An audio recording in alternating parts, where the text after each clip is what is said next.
Hello बच्चों, आप सभी का स्वागत है हमारे यूट्यूब चैनल में। आज की इस वीडियो में बिहार बोर्ड क्लास 10th के इकोनॉमिक्स पूरे चैप्टर से VBA सब्जेक्टिव क्वेश्चन लेकर आए हैं। पार्ट 1 वीडियो में हमने 1 से लेकर के 12 प्रश्नों के बारे में डिस्कस कर चुके हैं। अगर आप पार्ट 1 वीडियो को नहीं देखे होंगे तो आप जरूर जाकर के पहले पार्ट 1 वीडियो को देख लेंगे। और आज के वीडियो पार्ट 2 वीडियो है, जिसमें 12 के बाद आने वाले प्रश्न जो भी है उन सभी क्वेश्चंस के बारे में हम देखेंगे। इससे पहले मैं आपको बता दूं कि आप यदि इस चैनल पर नए हैं तो चैनल को जरूर सब्सक्राइब कर लेंगे और बेल आइकन को जरूर प्रेस कर लेंगे, क्योंकि इस चैनल पर जो भी वीडियो डाला जाएगा तो सबसे पहले आपको इसका सूचना मिल जाएगा। वीडियो को लाइक कर लेंगे। तो चलिए स्टार्ट करते हैं।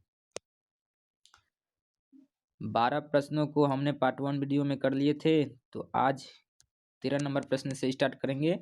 तो 13 नंबर प्रश्न है कि रोजगार एवं सेवाएं जो है एक दूसरे के पूरक है, कैसे आपको बताना है। तो आप इसका आंसर लिख सकते हैं कि रोजगार एवं सेवाएं का अभिप्राय यहाँ इस बात से है कि जब व्यक्ति अपने परिश्रम एवं शिक्षा के आधार पर जीविकोपार्जन के लिए धन एकत्रित करता है, जब एकत्रित धन को पूंजी के रूप में व्यवहार किया जाता है और उत्पादन के क्षेत्र में निवेश किया जाता है, तो सेवा क्षेत्र उत्पन्न हो जाता है। अतः रोजगार एवं सेवाएं एक दूसरे के परस्पर सहयोगी है। आर्थिक प्रगति के कारण देश के विकास के साथ सेवा क्षेत्र का विस्तार होता है, जिसके फलस्वरूप लोगों के लिए रोजगार के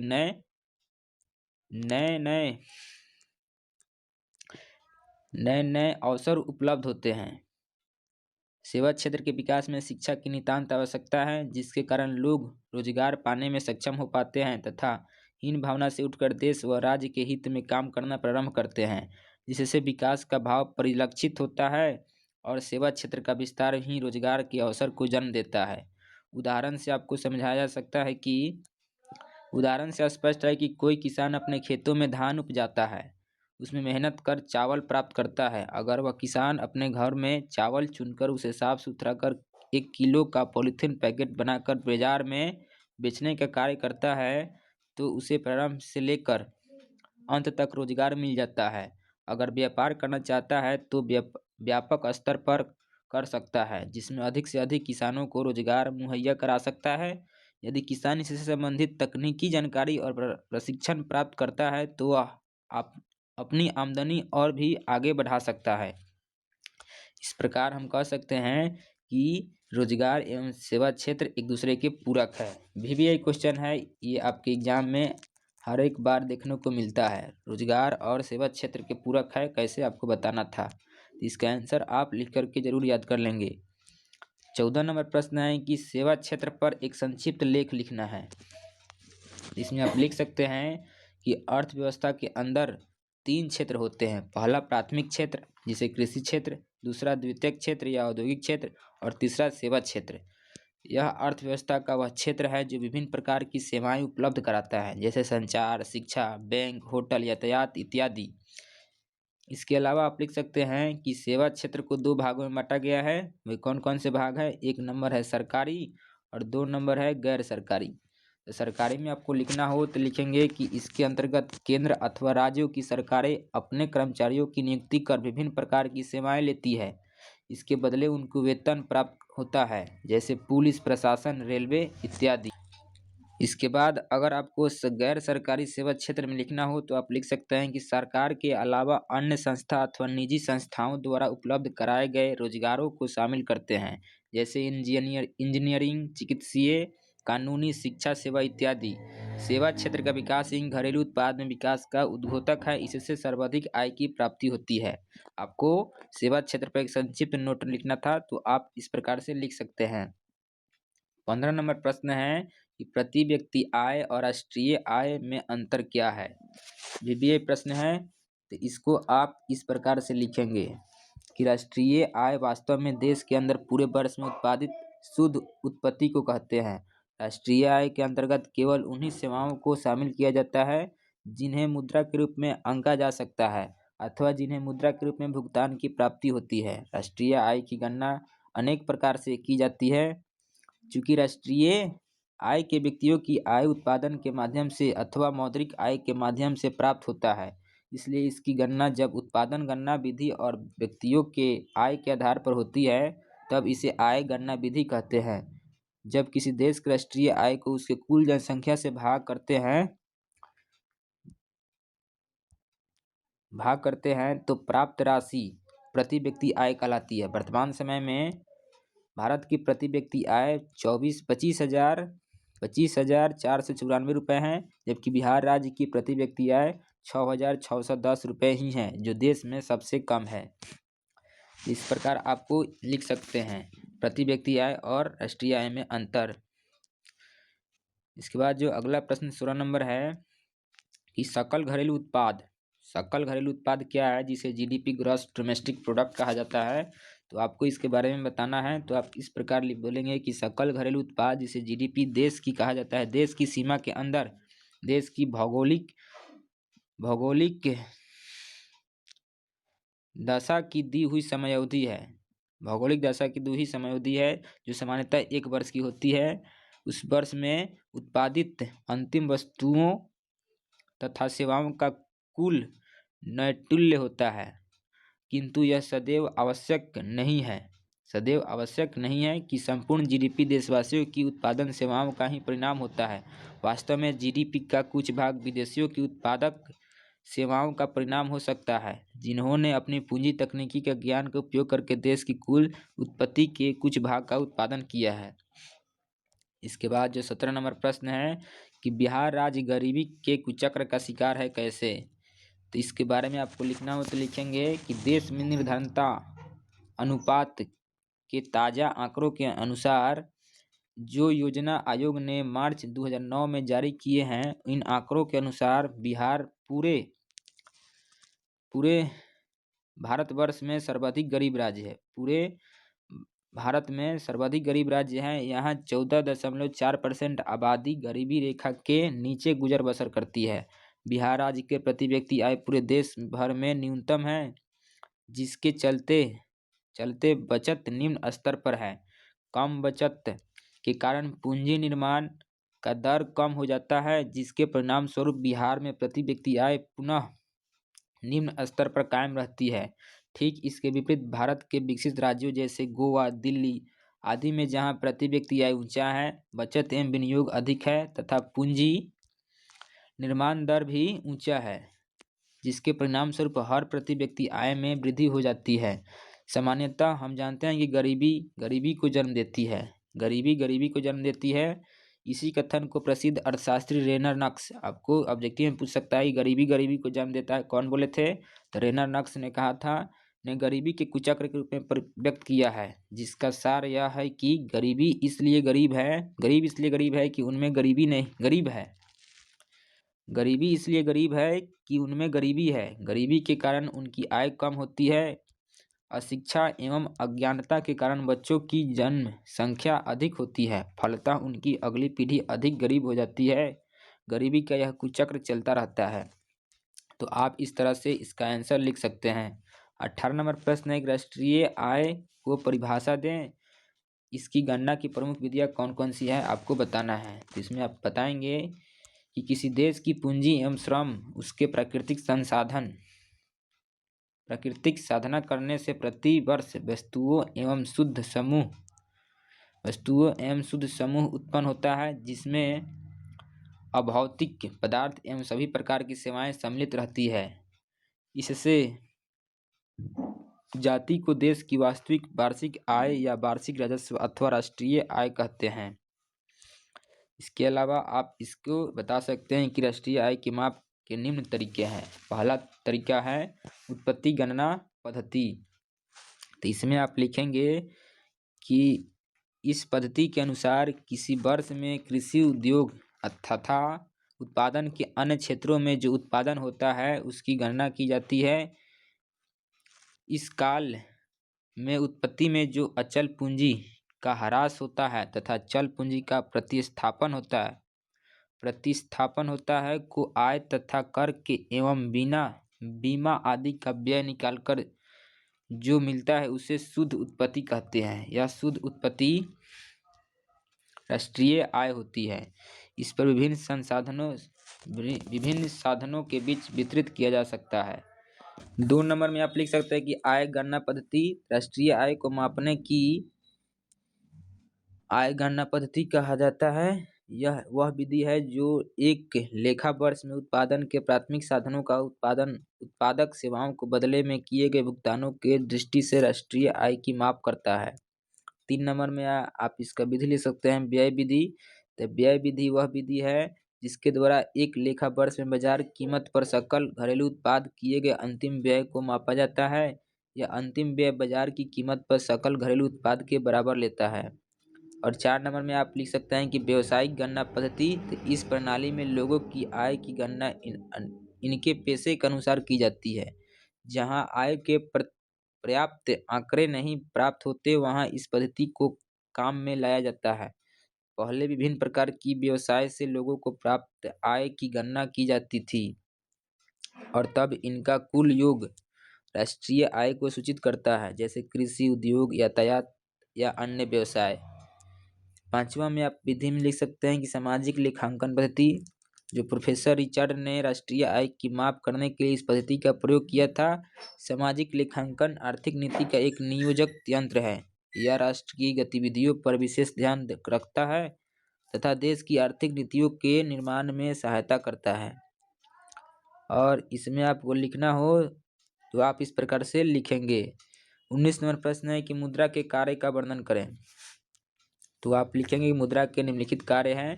तो पहला कार्य में आपको लिखना होगा कि विनिमय का माध्यम।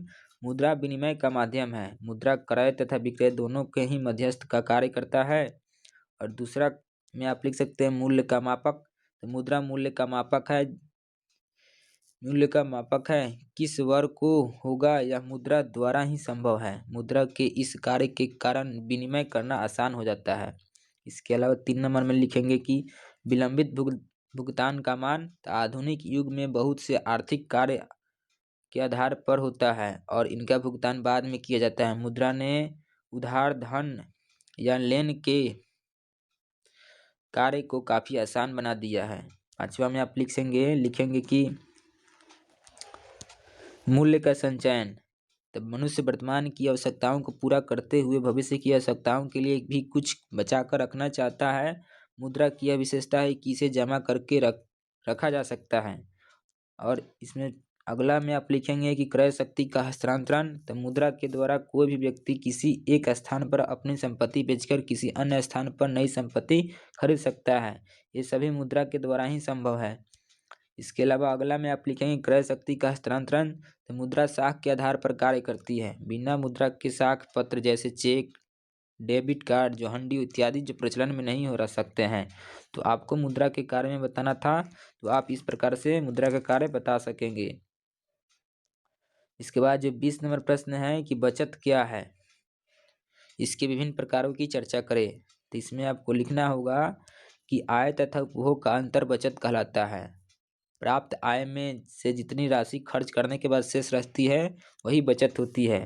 तो इसका फार्मूला में आप लिखेंगे कि बचत क्या है। तो जितना हम कमाएंगे यानी जितना हमारा आमदनी होगा उसमें से जितना हम खर्च करेंगे उसको जैसे ही घटाएंगे तो हमें बचत यानी कि सेविंग मिल जाएगा। तो इसका फार्मूला यहाँ पर बना दिया गया है। इसको बताना था कि बचत कौ प्रकार की होती है। तो बचत जो होती है वो 2 प्रकार का है। एक है नगद बचत और एक है वस्तु संचयन। तो इसमें आपको लिखना हो तो लिखेंगे कि कुल आय का कुछ अंश ऐसा भी होता है जो किसी प्रकार की वस्तु पर व्यय नहीं किया जा सकता। इसे संचय या नगद बचत कहते हैं। संचय या नगद बचत कहते हैं। जब बचत वस्तुओं के संचय के रूप में हो तब उसे वस्तु संचयन कहते हैं। जैसे भविष्य के लिए अनाज का संचय अथवा मकान बनाने में किया गया निवेश इत्यादि जो है। इसके बाद में आपको बताना हो तो लिखेंगे कि क्राउथर के अनुसार किसी व्यक्ति की बचत उसके आय का वह भाग है जहां उपभोग की वस्तुओं पर व्यय नहीं किया जाता है। तो आप इस प्रकार से इस क्वेश्चन को आंसर दे सकेंगे। 21 में प्रश्न है कि डेबिट कार्ड और क्रेडिट कार्ड में अंतर आपको बताना है। इसमें आप लिखेंगे डेबिट कार्ड में कि आर्थिक विकास के इस दौर में बैंकिंग संस्थाओं के द्वारा प्लास्टिक के एक टुकड़े को भी मुद्रा के रूप में उपयोग किया जाने लगा है। और इसको आप आगे लिखेंगे कि प्लास्टिक मुद्रा का एक रूप एटीएम भी है। एटीएम से रुपया निकालने के लिए डेबिट कार्ड का प्रयोग किया जाता है। और क्रेडिट कार्ड में आप लिखेंगे कि क्रेडिट कार्ड भी प्लास्टिक का एक मुद्रा का रूप ही है। विश्व में प्रचलित क्रेडिट कार्ड में टैप ए मास्टर कार्ड, अमेरिकन एक्सप्रेस आदि प्रसिद्ध हैं। क्रेडिट कार्ड के अंतर्गत ग्राहक की वित्तीय स्थिति को देखते हुए बैंक की उसकी साख की एक राशि निर्धारित कर देती है जिसके अंतर्गत वह अपने क्रेडिट कार्ड के माध्यम से निर्धारित धन राशि के अंदर वस्तुओं और सेवाओं को खरीद सकता है। तो क्रेडिट कार्ड में और डेबिट कार्ड में आपको अंतर इस प्रकार से लिख लेना है। इसके बाद जो 22 नंबर प्रश्न है कि साख पत्र क्या है। कुछ प्रमुख साख पत्रों पर प्रकाश डालें। तो साख पत्र वे साधन हैं जिनका प्रयोग साख मुद्रा के रूप में है। ये कई प्रकार के होते हैं। कुछ प्रमुख साख पत्र निम्नलिखित है। पहला साख पत्र है चेक। चेक में आपको लिखेंगे कि यह सर्वाधिक प्रचलित साख पत्र है। यह एक लिखित जिसके अंतर्गत एक खाताधारी व्यक्ति अपने द्वारा जमा की गई राशि में से चेक धारक व्यक्ति को उतना ही मुद्रा देने का आदेश जारी कर सकता है। और 2 नंबर में आप लिखेंगे बैंक ड्राफ्ट।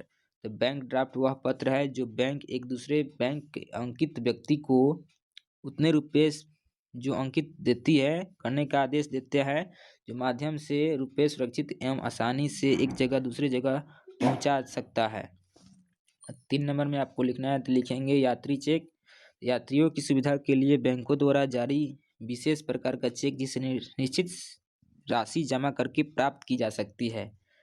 तो साख पत्र को बारे में हमने बताया और उसमें कितने प्रकार हो सकते हैं या कितने कितने प्रकारों से साख को बनाया जा सकता है, तो आपको इस प्रकार से लिख लेना है। इसके अलावा जो एक और साख पत्र है जिसका नाम है प्रतिज्ञा पत्र। तो वैसे साख पत्र जो ऋणी की मांग पर एक या न्यूनतम अवधि के बाद उसमें अंकित रकम ब्याज सहित देने का वादा किया जाता है, जिसे प्रतिज्ञा पत्र कहा जाता है। 23 नंबर प्रश्न है कि गैर सरकारी संस्था किस प्रकार सेवा क्षेत्र के विकास में सहयोग करती है। उदाहरण के साथ आपको बताना है। इसमें आप लिखेंगे कि वित्तीय संस्थाओं में ऐसी सभी संस्थाओं को शामिल किया जाता है जो ज़रूरतमंद लोगों को ऋण देने का कार्य करती है। गैर संस्थागत वित्तीय संस्थाएं इसमें हम साहूकार, महाजन आदि को शामिल करते हैं, लेकिन इन पर सरकार व रिजर्व बैंक का नियंत्रण नहीं होता है।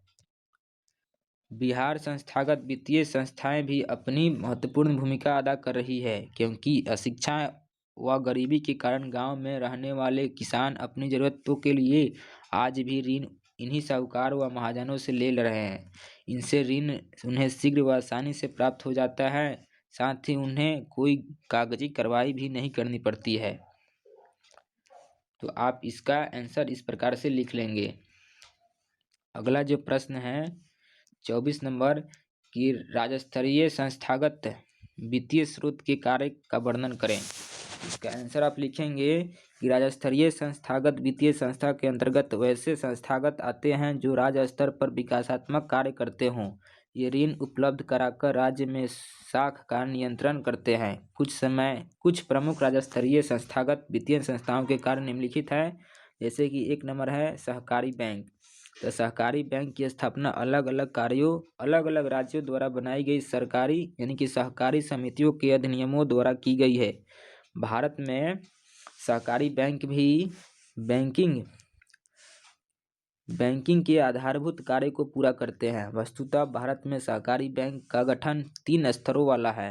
राज्य सहकारी बैंक संबंधित राज्य में शीर्ष संस्था होती है। इसके बाद जिला सहकारी बैंक जिला स्तर पर कार्य करती है, और जो तीसरा स्तर प्राथमिक ऋण समितियों का होता है जो ग्रामीण स्तर पर कार्य करती है। इसके अलावा आप 2 नंबर में लिखेंगे कि केंद्रीय सहकारी बैंक।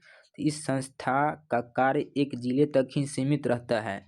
सहकारी बैंकों की सदस्यता सिर्फ सहकारी समितियों को ही प्राप्त होती है। भारत में समस्त राज्यों में इस प्रकार की संस्था है। यह सहकारी बैंक या सहकारी साख समितियों की आवश्यकता अनुसार ऋण प्रदान करते हैं, जिससे कि ये समितियां कृषकों तथा अन्य सदस्यों को समुचित आर्थिक सहायता उपलब्ध करा सके। इसके अलावा आप 3 नंबर में लिखेंगे क्षेत्रीय ग्रामीण बैंक। तो इस बैंक की स्थापना विशेषकर दूर दराज के ग्रामीण क्षेत्रों में उन लोगों को बैंकिंग सुविधा पहुंचाने के उद्देश्य से की गई है जहां पर बैंकिंग सुविधा उपलब्ध नहीं है। इन बैंकों का मूल उद्देश्य समाज के उन कमजोर वर्गों के लिए रियासती दर पर संस्थागत ऋण उपलब्ध कराना है। इनका एक उद्देश्य ग्रामीण बचत को घटाकर उत्पादक गतिविधियों को भी लगाना भी है। घटाकर उत्पादक गतिविधियों को भी लगाना है। इसके अलावा आप लिखेंगे कि नाबार्ड, तो जो नाबार्ड है, जो नाबार्ड ग्रामीण क्षेत्र में एक शीर्षस्थ संस्था के रूप में अनेक वित्तीय संस्थाओं को पुनर्वित्त सुविधा प्रदान करता है, जो ग्रामीण क्षेत्रों में उत्पादक गतिविधियों के विस्तार क्षेत्रों को बढ़ावा देने के लिए ऋण देती है। यह केंद्र सरकार द्वारा गारंटी प्राप्त बॉन्ड तथा ऋण जारी करके संसाधन जुटा सकता है। इसके अतिरिक्त यह राष्ट्रीय ग्रामीण साख निधि के संसाधनों का भी प्रयोग करता है। इसके अलावा 5 नंबर में तो लिखेंगे कि भूमि विकास बैंक, तो जो किसानों की दीर्घकालीन वित्तीय आवश्यकताओं की पूर्ति के लिए इसकी स्थापना की गई थी। ये बैंक किसानों को भूमि खरीदना, भूमि स्थायी सुधार कराने तथा अथवा पुराने ऋणों का भुगतान कराने आदि का दीर्घकालीन ऋणों की व्यवस्था करता है। भूमि विकास बैंक किसानों की अचल संपत्ति को बंधक रखकर ऋण प्रदान करते हैं। साधारणतया प्रतिभूति के मूल्य का 50% दिया जाता है। तो इस प्रकार से आप इसको लिखेंगे और अपने कॉपी में इसे लिख करके जरूर याद कर लेंगे। तो आज हमने आपको पार्ट 2 वीडियो में टोटल 12 नंबर प्रश्न से 12 से 24 नंबर प्रश्न तक हमने सब्जेक्टिव क्वेश्चन कराया। तो आपको यह वीडियो कैसा लगा आपको ज़रूर कमेंट में बताना है, और चैनल पर नए होंगे तो चैनल को ज़रूर सब्सक्राइब कर लेना है। तब तक के लिए धन्यवाद।